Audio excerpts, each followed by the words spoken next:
नमस्कार, आप देख रहे हैं ग्राउंड जीरो रिसर्च और मैं हूं कृति आपके साथ।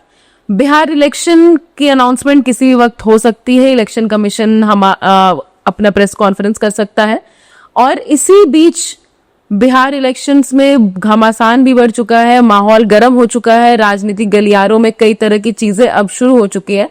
और हाल ही में प्रशांत किशोर जी ने, जो कि जनसुराज उनकी पॉलिटिकल पार्टी है, उसके वो फाउंडर हैं, उन्होंने एक प्रेस कॉन्फ्रेंस किया था और इस प्रेस कॉन्फ्रेंस को भड़ास प्रेस कॉन्फ्रेंस भी कह सकते हैं, क्योंकि उन्होंने भारतीय जनता पार्टी के पॉलिटिशियंस को लेकर के बहुत भड़ास निकाली है, जिसमें कि सबसे पहले उन्होंने सम्राट चौधरी को लेकर के निशाना साधा है और उन पर कई तरह के एलिगेशन लगाए हैं।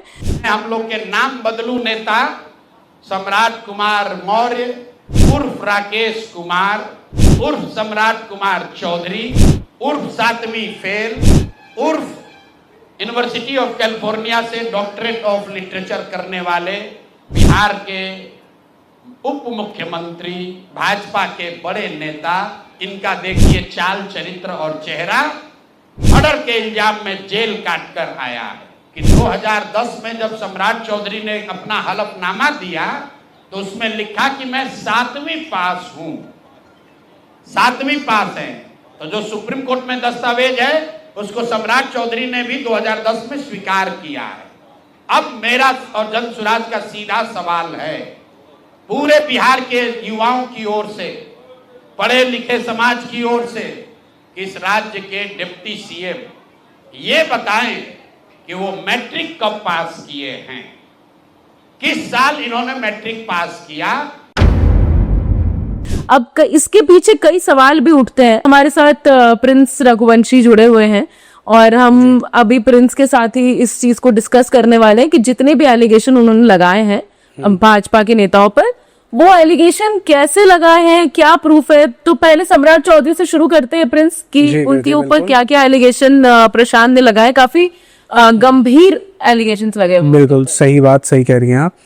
सैटरडे को प्रेस कॉन्फ्रेंस हुई थी प्रशांत किशोर जी की, जिसमें उन्होंने मतलब सिर्फ सम्राट चौधरी नहीं, सम्राट चौधरी, अशोक चौधरी और संजय जायसवाल, इन तीनों लोगों पर गंभीर आरोप लगाए।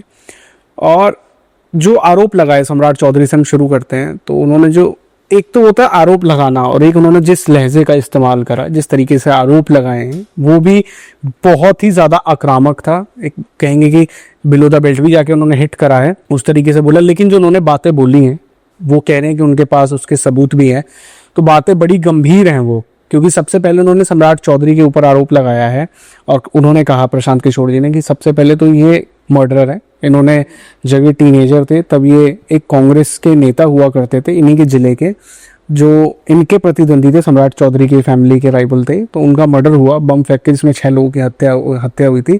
तो उस केस में ये अरेस्ट हुए। ये इसलिए छूटे क्योंकि ये टीनेजर थे, जुवेनाइल थे, तो ये 6 महीने बाद उस केस में छूटे। उसके बाद इन्होंने अपना नाम बदला, राकेश कुमार मौर्य अपना नाम रखा। फिर उसके बाद जब ये जल्दी मंत्री बन गए थे कम उम्र में, तो फिर ये वहाँ से हटाए गए थे। तो उसके बाद सुप्रीम कोर्ट में वो मैटर चला गया था। तो प्रशांत किशोर ने कहा कि वो सारी बात ठीक है, लेकिन आज जो सम्राट चौधरी ये दावा करते हैं कि वो कैम्ब्रिज से और कैलिफोर्निया से, कैम्ब्रिज नहीं, कैलिफोर्निया से डॉक्टरेट करके आए हुए हैं, तो वो कह रहे हैं कि इन्होंने सुप्रीम कोर्ट में ये हल्फनामा दिया था और जो लास्ट इलेक्शन इन्होंने इलेक्शन कमीशन को अपना एफिडेविट दायर करा, उसमें इन्होंने ये बोला है कि ये 7वीं पास है, केवल 7वीं पास है। वो वीडियो में कहते कि उन्होंने मैट्रिक भी नहीं की है। हाँ, तो प्रशांत किशोर ने इनसे पूछा है कि आपने मैट्रिक कब करा, आप बस इतना बता दीजिए। और इसमें सबसे ज्यादा हैरान करने वाली बात यह है कि आज जब हम ये वीडियो बना रहे हैं, सोमवार को वीडियो बना रहे हैं, शनिवार को प्रेस कॉन्फ्रेंस हुई थी, उसके बाद भी कोई जवाब अभी सम्राट चौधरी ने इस विषय पर नहीं दिया है। इस बात पर उनकी तरफ से कोई रिप्लाई नहीं आया। तो ये हैरान करने वाली बात है, क्योंकि जब इतने गंभीर आरोप लगे हैं तो सम्राट चौधरी को उस पर रिएक्शन देना चाहिए था, जनता को बताना चाहिए था कि आखिर सच क्या है, जो प्रशांत किशोर के दावे हैं वो, या कुछ और। प्रशांत किशोर ने अशोक चौधरी पर भी आरोप लगाया। बिल्कुल सही बात है। प्रेस कॉन्फ्रेंस में उन्होंने लगाया था आरोप। माननीय मुख्यमंत्री नीतीश कुमार के दाहिने हाथ, इनका हालत देखिए। ये तो आदमी पूरे बिहार में रिकॉर्ड बना दिया भ्रष्टाचार का। ये भाई साहब पिछले 2 बरस में 200 करोड़ रुपया से ज्यादा का संपत्ति, 200 करोड़ रुपए से ज्यादा का संपत्ति अपने पत्नी, अपने बेटी, अपने समधन, उनसे जुड़ा हुआ एक ट्रस्ट, मानव वैभव विकास ट्रस्ट, इसके माध्यम से इन्होंने जमीन खरीदी है करीब 200 करोड़ रुपए का। मैं आपके जरिए अशोक चौधरी जी, जो अपने आप को महादेव का भक्त बताते हैं, हमको तो लक्ष्मी के ही भक्त ज्यादा दिखते हैं, महादेव के भक्त नहीं हैं, ये लक्ष्मी के भक्त हैं। अशोक चौधरी के पत्नी के बीच में डेली का बैंकिंग ट्रांजैक्शन का रिकॉर्ड हम लोग के पास है। तो मैं अभी सिर्फ इतना ही आपको बता रहा हूं कि पिछले 2 वर्षों में जब अशोक चौधरी की बेटी की सगाई हो गई, तो सगाई से शादी के बीच में 38 करोड़ रुपए की जमीन पटना में खरीदी गई है।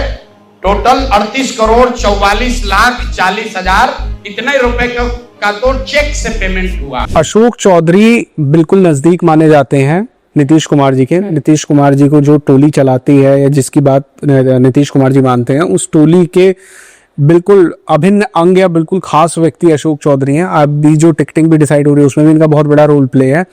तो उनके बारे में प्रशांत किशोर ने ये कहा है कि पिछले 2 सालों में 200 करोड़ से ज्यादा की बेनामी संपत्ति अशोक चौधरी ने खरीदी है।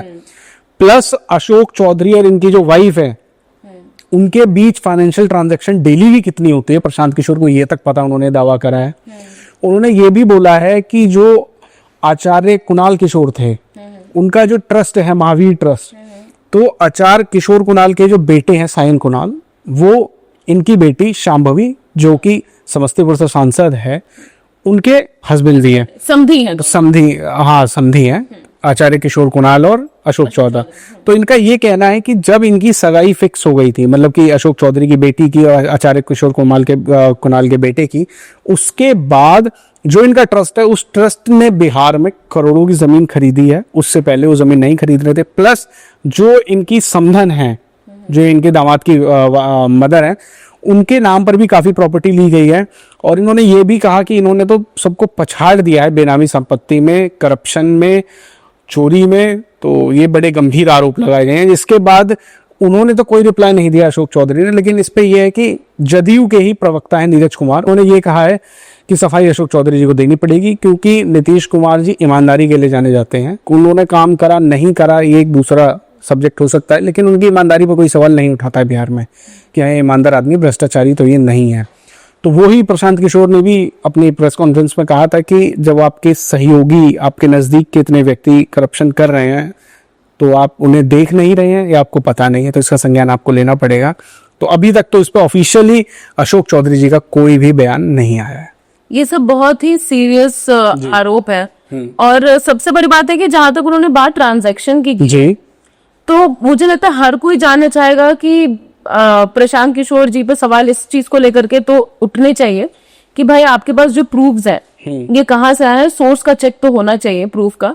और सबसे बड़ी बात पता है प्रिंस क्या है कि जब इतने बड़े नेता के अगेंस्ट में कुछ बोला जा रहा है, हाँ जी, और पार्टी सपोर्ट में ना बोल करके इनफैक्ट खुद ही सवाल पूछ रहे हैं कि भाई अशोक चौधरी जी को तो बोलना पड़ेगा। बिल्कुल सही बात है। तो इसके ये ना कहीं कुछ वो कहते हैं ना कि चोर की दाढ़ी में तिनका कह लीजिए या दाल काला कह लीजिए। हाँ बिल्कुल लगता है। ये बात भी आप कह सकती हैं, और ये भी कह सकती हैं कि हर पार्टी के अंदर अपने अपने दल होते हैं। अब आप नीरज कुमार जी को इस तरीके से देखिए कि नीरज कुमार जी टिकट मोकामा से मांग रहे हैं, मोकामा वाली सीट से।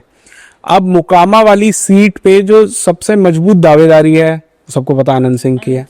अनंत सिंह अशोक चौधरी के बिल्कुल खास हैं। अनंत सिंह जेल से निकले, अशोक चौधरी के घर पे गए, अशोक चौधरी से मिले। अशोक चौधरी के घर पे शायद अनंत सिंह की और नीतीश जी की भी मुलाकात हुई थी।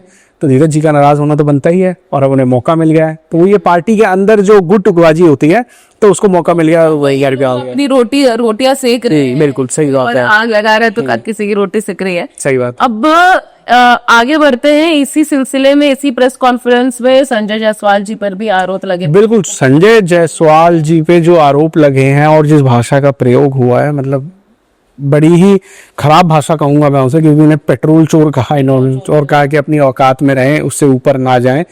प्रशांत किशोर प्रशांत महासागर हैं, जो इसमें समाएगा वो खो जाएगा, मिलेगा नहीं। हाँ, तो इन्होंने संजय जायसवाल जी पर आरोप लगाया। छोट भैया नेता है, पेट्रोल चोर संजय जायसवाल, भाई एक उनका लेटर दे दीजिए। छोट भैया है, जब दूसरे सब धाराशायी हो गए तो पीछे छटपटा रहे हैं। अब इन पर ज्यादा कुछ बोलेंगे तो इनका भाव बढ़ जाएगा। मीडिया वाले भी आजकल इंटरव्यू लेना शुरू कर दिए हैं, क्योंकि प्रशांत किशोर पर ही बोल रहे हैं, जनसुराज पर बोल रहे हैं। इनका पूरा कच्चा चिट्ठा जरा देख लीजिए चिट्ठी। इनका एक पेट्रोल पंप है इनके माताजी के नाम पर बेतिया में। सारा जो वहां नगर निगम का सरकारी गाड़ी है, जो सरकारी तेल की खरीद होती है, वो इसी पेट्रोल पंप से कराते हैं और 10 लीटर तेल बिकता है, 20 लीटर का वाउचर बनाता है। ये पेट्रोल चोर फेसबुक पर पोस्ट कर रहा है, कहा हमको कि हिंद महासागर में जाएगा, हिंद महासागर में जाओ या लाल सागर में जाओ, मेरा नाम प्रशांत महासागर है, इसमें डूबोगे तो कहीं पता नहीं चलेगा कहां जाओगे। और इनको अंतिम बार कह रहे हैं, आज इतने पर इनको छोड़ रहे हैं। पेट्रोल चोर हो, तुम्हारी औकात इतनी है, इतने पर रहो, अपने से ऊंचा उछलने की कोशिश मत करो। भाषा का विषय का ज्ञान नहीं है, ना शकल ना सूरत, अब बड़ा बड़ा बात कर रहे हैं। संजय जायसवाल जी सांसद हैं, बड़े नेता हैं पार्टी के, भाजपा के इस समय, कि उनकी मदर के नाम पर पेट्रोल पंप है बेतिया में, और बेतिया के आसपास और बेतिया जिले में जितनी भी सरकारी गाड़ियां हैं, उनके जो पेट्रोल भरे जाते हैं वो उसी पेट्रोल पंप से भरे जाते हैं। और पेट्रोल भरा जाता है 10 लीटर, लेकिन वाउचर कटता है 20 लीटर या 30 लीटर का, तो उसका पैसा सीधे सीधे सांसद जी की जेब में जाता है। तो जो पेट्रोल चोरी हो रही है वो संजय जायसवाल जी करवा रहे हैं, तो ये आरोप लगाया है। अब संजय जायसवाल जी ने इस पर उनसे एक सवाल पूछा था कि उन्हें 14 करोड़ का चंदा मिला था साउथ से अयोध्या रामी रेड्डी जी के द्वारा। तो प्रशांत किशोर ने इसे टैकल करते हुए बताया कि उन्हें जो सांसद में चंदा दिया है, वो सांसद हैं YSR कांग्रेस से, तो वो हमारे देश के सबसे रईस सांसदों में से एक है। उनकी डिक्लेयर्ड संपत्ति 2500 करोड़ से ज्यादा की है, तो उन्होंने पैसे दे दिए, तो ये कोई अजीब बात नहीं है कि कोई करप्शन करके आया हुआ पैसा, उस व्यक्ति के पास पैसे हैं, उन्होंने दिए। और प्रशांत ने ये भी कहा कि मैंने किसी वक्त में उनकी मदद करी थी, तो आज मुझे जब मदद की जरूरत है तो मेरी मदद वो कर रहे हैं। लेकिन संजय जायसवाल ने इस पर फेसबुक पे पोस्ट डाला, उन्होंने कहा कि प्रशांत किशोर को चंदा नहीं आया, ये चंदा उनके किसी NGO को आया है, और उसके बाद जिस कंपनी ने चंदा दिया है उस कंपनी से रामी रेड्डी का कोई कनेक्शन नहीं और बोर्ड ऑफ डायरेक्टर में नहीं है, तो फिर उस चंदे को उससे कैसे कनेक्ट करें। लेकिन ये सारी चीजें उतनी मायने नहीं रखती हैं जितने भारी आरोप प्रशांत किशोर ने संजय जायसवाल पर, सम्राट चौधरी पर और अशोक चौधरी पर लगाए हैं। वो जो इस समय सवाल है वो मायने रखते हैं। प्रशांत जी भी मौके का वेट ही कर रहे थे। प्रिंस साहब, ये देखिए कि पिछले अब मुझे लगता है कि 2 साल होने 2 अक्टूबर को मेरे ख्याल से उनकी यात्रा को 2 साल हो जाएंगे जी। तो इस पूरे दरमियान में 2 साल या 3 साल होने वाले उनकी यात्रा को, तो इस पूरे दरमियान में जहां पर वो बिहार के कितने ही सारे गांव जिले को उन्होंने कवर किया, तब उन्होंने ऐसी कोई एलिगेशन नहीं लगाए थे, इतने सीरियस आरोप नहीं लगाए थे। अब जब इलेक्शन इतना पास है तो सारे पत्ते खोल करके वो रख रहे हैं। और देखिए, इसको आप एक चीज से और देख सकते हैं, प्रशांत किशोर के ऊपर बहुत बड़ा आरोप ये लग रहा था कि वो बीजेपी की बी टीम है और वो बी टीम की तरह खेल रहे हैं। लोकसभा में भी ये आरोप लग रहा था, हाँ, कि वो बीजेपी की बी टीम है। तो हो सकता है कि अपने इस परसेप्शन को धाराशाही करने के लिए जो लोगों के बीच में बन रहा है कि बीजेपी की बी टीम है, इसलिए वो बीजेपी पर इतने आक्रामक हैं। हो सकता है, मतलब ये एक आशंका है जिसे देखा जा सकता है कि अपने ये परसेप्शन बन गया लोगों के बीच में, उसको दूर करने के लिए वो ये कर रहा है। तो प्रिंस, अभी हमें पता है कि अब इलेक्शन पास आ रहा है तो सब बाहर आएंगे सारे नेता, और ये आरोप प्रत्यारोप का सिलसिला तो चलते रहने वाला है, इसीलिए प्रशांत जी भी अभी बाहर आए हैं। और आप सही कह रहे हैं कि अपनी इस परसेप्शन को चेंज करने के लिए हो सकता है उन्होंने बीजेपी पर इतना टारगेट किया होगा जी। और हो सकता है कि इससे हमें ये भी बहुत क्लियर पिक्चर मिलना शुरू हो जाएगा कि बीजेपी का क्या स्टैंड है, JDU का क्या स्टैंड है। क्योंकि अगर बीजेपी के नेताओं पर आरोप लग रहा है और जेडीयू के नेता आकर के सवाल पूछ रहे हैं, या जेडीयू पर आरोप लग रहा है, और जेडीयू के अपने नेता भी आए। तभी हाँ वही जेडीयू पे आरोप लग रहा है, जेडीयू के अपने नेता भी। तो एक तरह से तो पार्टी मतलब पूरा जो गठबंधन है, एनडीए गठबंधन के पार्टीज और उनके इंटरनल चीजें भी, पार्टी के अंदर की भी चीजें हमारे को क्लियर दिखने लगेंगी। अब ये तो हो गया, एनडीए की बात हो गई। अब इतना कुछ चल रहा है, आखिर इंडिया अलायंस कहाँ है? इंडिया अलायंस से किसी ने क्या, जो प्रशांत किशोर जी ने जितने भी आरोप लगाए, बयान आया है, बयान आता तो जरूर, लेकिन अब यहाँ पे क्या हुआ कि दोनों तरफ के अंदर के इतने रायते फैल गए कि वो आपस में लड़ ही नहीं पा रहे हैं। बात सही है। अभी हुआ क्या कि फ्राइडे सैटरडे के दौरान ही आरजेडी के अंदर भी लड़ाई हो गई है।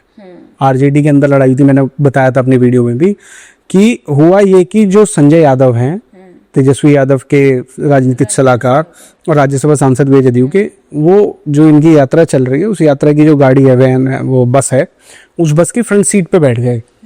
तो काफी लोगों ने उस पर अपना आक्रोश जताया कि भाई फ्रंट सीट पे कैसे आ गए आप, फ्रंट सीट तो हमारे नेता तेजस्वी यादव की या लालू जी की, हम आपको फ्रंट सीट पे नहीं देख सकते हैं। तो उसको जो इनकी सिस्टर हैं, जो सारण लोकसभा से राजीव प्रताप रूडी के खिलाफ चुनाव भी लड़ी थी, रीपोस्ट करा था फेसबुक पे। उसके बाद उन्होंने पोस्ट भी डाला था एक, जिसके अंदर उस गाड़ी के अंदर फिर उस सीट पर एक महिला बैठी हुई है और फिर एक दलित कार्यकर्ता आरजेडी के बैठे हुए हैं। तो उस पर भी खैर संजय यादव ने तो तब भी कोई प्रतिक्रिया नहीं दी थी, लेकिन अंदर ही अंदर कुछ ना कुछ इनकी लड़ाई जरूर हुई थी या कुछ बात जरूर हुई थी, क्योंकि उसके बाद फिर से उन्होंने एक पोस्ट डाला, रोहिणी जी ने ये पोस्ट डाला था कि जब उन्होंने किडनी का ऑपरेशन हुआ था, उन्होंने किडनी डोनेट करी थी लालू जी को, तो उस वक्त वो सिंगापुर में जब हॉस्पिटल में एडमिट हुई थी, जब वो जा रही थी, जो स्ट्रेचर होती है, स्ट्रेचर पे जब वो जा रही थी, तब जाते हुए, और ऑपरेशन के बाद की जो वो होती है, कपड़े होते हैं, उसमें ऑपरेशन वाले बेड पे लेटे हुए, तो वो वाली उन्होंने काफी पोस्ट डाले और उन्होंने बताया कि मुझे अपनी वफादारी प्रूफ करने की आवश्यकता नहीं है, मैंने अपनी जान से ज्यादा सोचकर चीजें करी हैं और मैंने अपना हमेशा हित सोचा है, मैंने अपने परिवार का हमेशा हित सोचा है, मेरी कोई राजनीतिक मंशा नहीं है, ना मुझे विधायक का टिकट चाहिए, ना मुझे किसी को विधायक का टिकट दिलवाना है, तो मैं सिर्फ पार्टी के हित के लिए लड़ रही हूँ और पार्टी के हित का सोचती हूँ, मुझे उससे कोई राजनीतिक लाभ नहीं है। तो जब वो एक एक करके इतने पोस्ट डाल रही हैं और सीधा टारगेट है यहाँ पे संजय यादव, तो तेज प्रताप यादव ने भी बोला कि मैं तो शुरू से ही इनको भाई बोल रहा हूँ, और फिर तेज प्रताप यादव की पुरानी क्लिप्स वायरल होने लगी जब उन्होंने कहा कि ये मुझे मेरे भाई से लड़वा रहे हैं, मुझे मिलने नहीं दे रहे हैं। तो अंदर इतनी चीजें चल रही हैं कि अब वो बोल ही नहीं पा रहे हैं, इधर बीजेपी को वो क्या बोलें, ये अंदर इधर से पहले समस्या चल रही है। तो वो ये दोनों अंदर खाने की लड़ाई से भी परेशान चल रहे हैं और चुनाव कभी भी ऐलान हो सकता है चुनाव का। इंडिया अलायंस में भी चीजें ठीक नहीं दिख रही। तो इंडिया अलायंस की तो क्या बात करें, आरजेडी में चीजें ठीक नहीं दिख रही हैं, जेडीयू में चीजें ठीक नहीं दिख रही है। जहां तक भारतीय जनता पार्टी की बात करें तो वहां पर अब जब नेताओं के ऊपर इतने आरोप लग रहे हैं तो कोई नेता, कोई बड़ा चेहरा उनको डिफेंड करता हुआ दिख रहा है, वो खुद को भी नहीं डिफेंड कर पा रहा है। तो बिहार के राजनीति में अभी तो बहुत सारी चीजें चल रही हैं, नेताओं का आरोप प्रत्यारोप चल रहा है।